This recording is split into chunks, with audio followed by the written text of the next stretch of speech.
What's up, Thrashers, and welcome back once again to the Thrash Maniac 99 YouTube channel, and I am back with yet another album review. And well, before we get started, gonna start this review off on a somber note. The day that I'm recording this review, which is August 21st, which was Thursday, this was the day we found out that we lost Brent Hinds, formerly of Mastodon, and just came out of nowhere. Like, I just was on my phone at work, and I came across on my Instagram feed from Revolver Magazine saying that Brent Hinds was killed in a motorcycle accident the previous night. And man, I just want this year to be over with. We have lost far too many legends in all sorts of ways, and like all different types of entertainment and whatnot. And Brent, this one's a big shock considering, everything that was going on between he and the rest of Mastodon over the past several months. And just seemed like he just was not a happy man at the end of his life, which really, really sucks. So, and also Brent was one of my favorite guys in Mastodon. I mean, I love the entire band, but his lead guitar playing was incredible. I even liked his vocals, especially on Crack the Sky. And yeah, he's going to be missed. And within a month after we lost Ozzy, we lose yet another legend. And hat goes off to Brent for his contributions, and may he rest in peace. God rest his soul. But with that little tribute out of the way, let's get into the album in question, and I am talking about the latest offering from Innumerable Forms, Pain Effulgence. This comes out on August 22nd, this time on Profound Lore Records, and this is the band's third studio full-length overall. I checked them out with their last album, Philosophical Collapse, on an episode of Under the Radar back in 2022. That was one of I think it was a year-ender for me in 2022. If not, it should have been, because this is just primal, melodic, evil, somber death doom. And holy shit, I almost forgot about this band, because when I saw this was coming out, I'm like, didn't I check this band out before?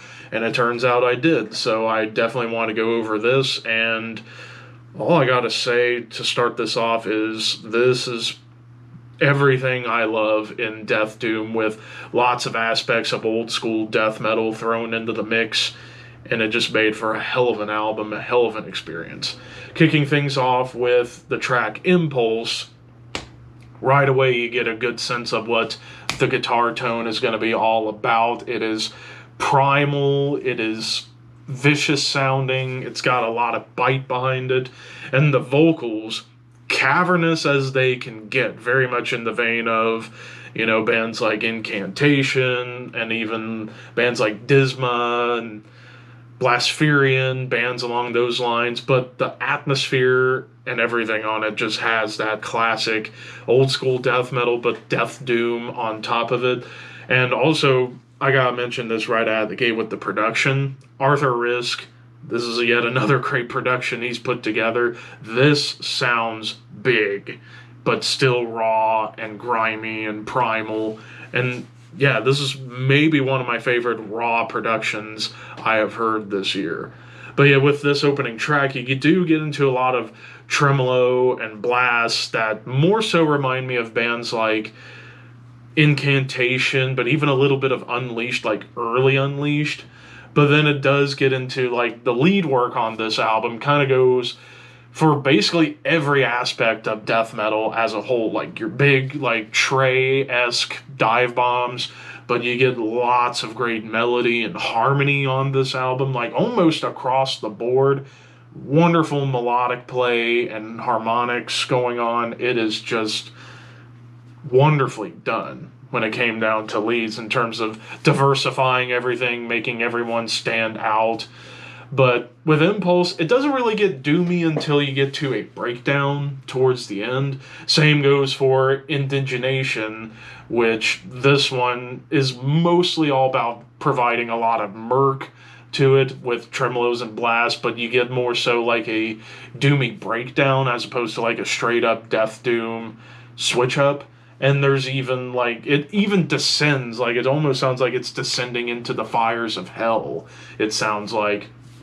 But then, starting from Blotted Inside through to the end, you really start getting the doom coming into full sway. Blotted Inside actually starts off with like a lumbering groove and tremolo that actually reminded me more of a band like Necrot, for example, in terms of like a modern day band. It has that like murky, evil sound to it, but it has a catchiness to it. But of course, you still get blast beats, but then it begins to lurch into the doom. And I would say a good chunk of the doomy side on this album remind me of bands like Asphyx, like recent Asphyx, Hooded Menace, and dare I even say bands like My Dying Bride and Paradise Lost, but also bands like Winter and Disembowelment. Like, it's covering all the basis of Death Doom in terms of influence that it's going for. But I even love how the harmonies that show up here remind me of Asphyx quite a bit.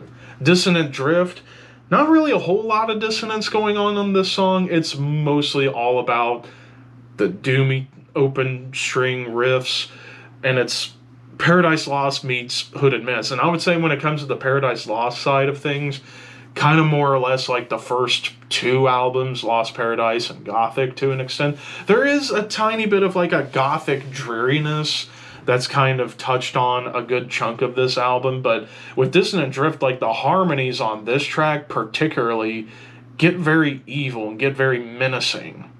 No pun intended, the Hooded Menace, but it has a Hooded Menace vibe. But it does kind of gallop towards the end to kind of add a little bit of speed to the mix after, even with the tremolo and blast. Resentiment, probably one of the more evil songs like this, as well as the title track. Both of these songs are going straight for sinister atmosphere. But with Resentiment, I love how it kind of alternates between tremolo and blast and doomy melody. And it even gets into a double time stomp later in the song, kind of like a more vicious bolt thrower, or like early aspects like the Rack, for example. Overwhelming Subjugation, the shortest track of the album at under 3 minutes, but they pack a lot in those like 2 minutes 40 plus seconds. It's somber and doomy, kind of like if you took Asphyx and My Dying Bride and blended them together. But then towards the end, you do get tremolo and blast with a lot of big squealy dive bombs. But the title track might be one of the best tracks on this album, and this is where you get to the two big long cuts on this album. This one is 5 minutes, very much akin again to Hooded Menace, like those melodies and the riffs, and I love how it can change mood from sounding very evil and menacing to dark and somber.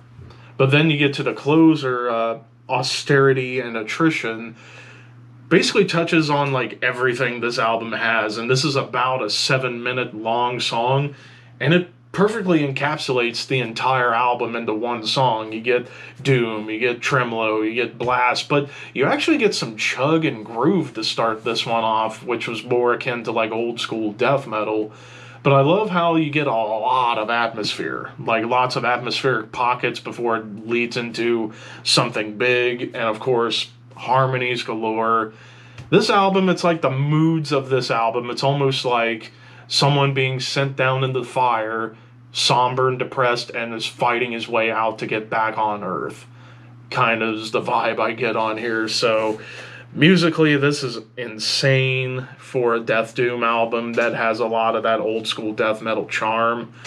Production wise, it's perfect for this style.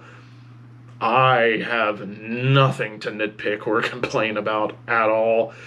This is my third 5 out of 5 this year. This is probably going to go down as maybe the best Death Doom album of the year.